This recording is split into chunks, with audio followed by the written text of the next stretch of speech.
This is Mumbai in 1853. At Bori Bandar stood a strange new machine, a steam locomotive of the Great Indian Peninsula Railway.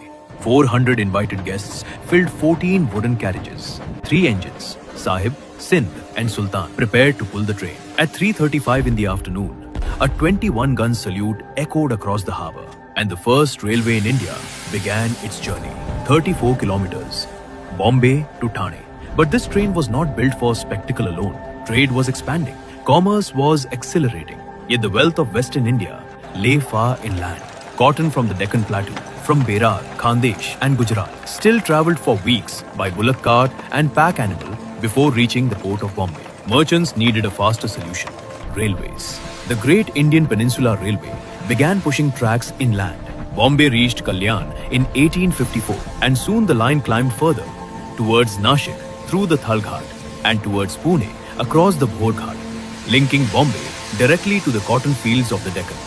Then, in 1861, the American Civil War erupted. The southern United States, Britain's main cotton supplier, was suddenly cut off. Lancashire's mills faced a crisis. They needed cotton. India became the answer. Cotton began pouring into Bombay from the Deccan hinterland, carried faster than ever before by rail. Exports surged. Prices soared. Merchants made fortunes in what became known as the Bombay cotton boom.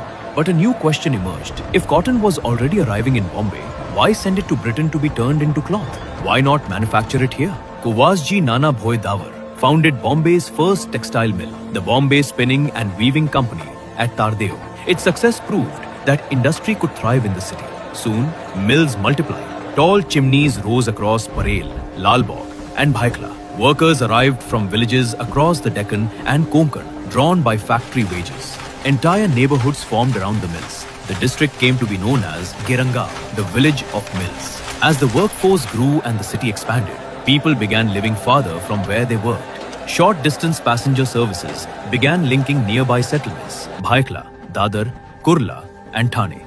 Over time, these routes evolved into the Bombay Suburban Railway, today's local trains. Bombay was no longer just a port. The railways had changed everything. Cotton built fortunes, mills reshaped the skyline, and Bombay was rising. Rising toward a new title, Urbs Prima in Indies, the first city of India.